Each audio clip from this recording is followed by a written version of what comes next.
KPU Sulawesi Utara tidak mencantumkan nama ex-napi korupsi dalam daftar calon sementara anggota DPRD RI.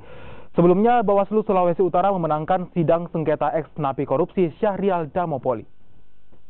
KPU Sulawesi Utara telah mengumumkan daftar calon sementara anggota DPD RI. Sebanyak 22 nama calon DPD RI dinyatakan memenuhi syarat, sementara 3 lainnya tidak memenuhi syarat. Salah satu nama yang dicoret adalah mantan Ketua DPRD Sulawesi Utara Syahrial Damopoli yang merupakan ex-napi korupsi.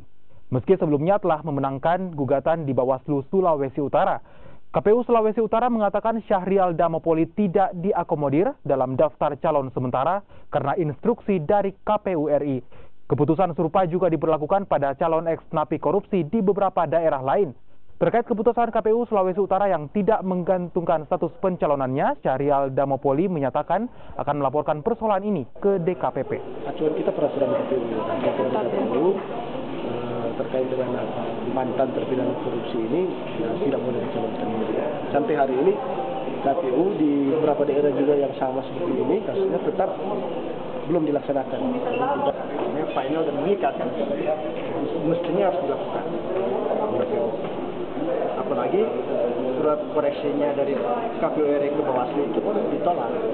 Tapi kan kami, argumentasi hukum kami itu sudah betul, sudah benar sesuai dengan asas legalitas.